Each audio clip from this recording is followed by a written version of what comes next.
अनपढ़ जाट पढ़ा बराबर, पढ़ा जाट खुदा बराबर। ये कहावत आपने अपने गांव के बड़े बुजुर्गों से कई बार सुनी होगी, पर क्या आपने कभी ये सोचा है कि ये कहावत किसने कही थी और किस घटना पर कही थी? तो आइए आज इसको शुरू से शुरू करते हैं। ये घटना है कोई 1270 के आसपास की, जब दिल्ली में बादशाह बलवंत का राज था। उसके दरबार में एक अमीर दरबारी भी था जिसके 3 बेटे थे। कहा जाता है कि उस दरबारी के पास 19 घोड़े भी थे। जब उसका अंत समय आया तो उसने अपने बेटों के नाम एक वसीयत लिखी थी। क्या थी वसीयत?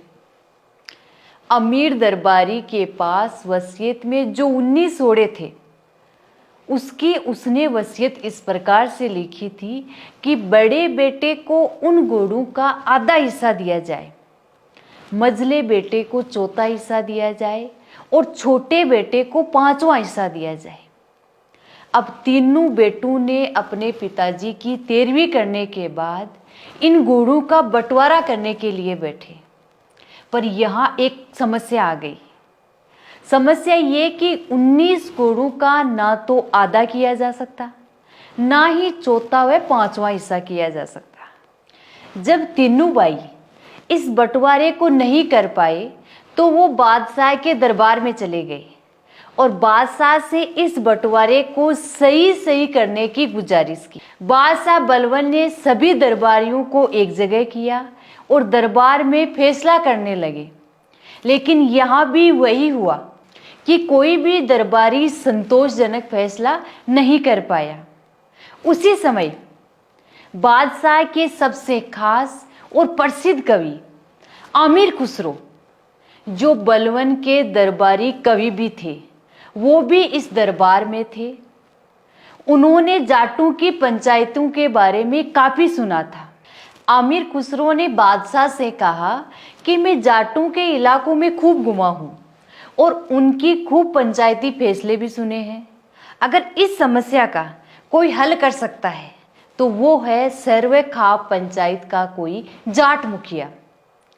लेकिन इसके विरुद्ध सभी दरबारियों ने इनकार कर दिया कि ये फैसला तो हो ही नहीं सकता, क्योंकि बादशाह बलवंत के पास कोई दूसरा ऑप्शन नहीं था।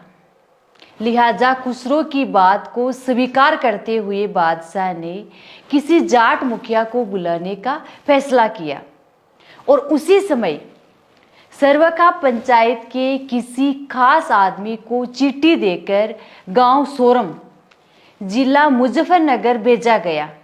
ध्यान रहे, इस गांव में सर्वखाप पंचायत का मुख्यालय आज भी मौजूद है।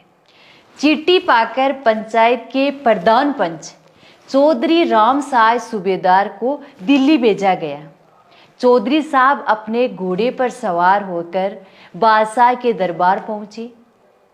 अब बादशाह ने सभी दरबारियों को एक खुले मैदान में बिठाया और वहीं पर उन 19 घोड़ों को लाइन से बंधवा दिया गया। चौधरी साहब ने अपना परिचय देते हुए शुरू किया कि शायद इतना तो आपको पता होगा कि हमारे यहाँ राजा और प्रजा का संबंध बाप बेटे जैसा होता है और प्रजा की संपत्ति पर राजा का भी हक होता है।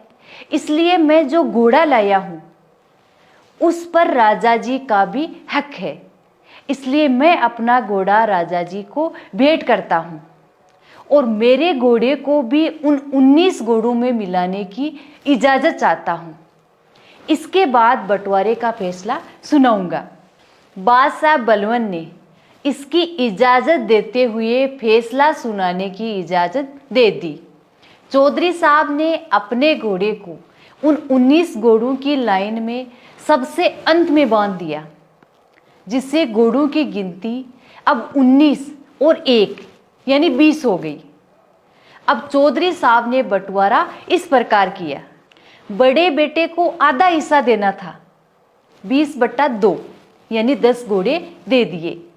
मझले बेटे को चौथा हिस्सा देना था, 20/4 यानी 5 घोड़े दे दिए। छोटे बेटे को 5वां हिस्सा देना था, 20/5 यानी 4 घोड़े दे दिए। अब जब तीनों बेटों का हिसाब बराबर हो गया तो अंत में एक घोड़ा बच गया, जो वैसे भी चौधरी साहब का था। बंटवारा पूरा करके चौधरी साहब ने कहा, मेरा घोड़ा तो बच गया है, बादशाह आपकी इजाजत हो तो मैं मेरा घोड़ा वापस ले लूं।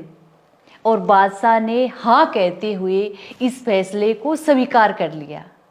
इस फैसले से प्रभावित होकर बादशाह बलवंत और वहां बैठे सारे दरबारियों ने चौधरी साहब की बहुत तारीफ की थी।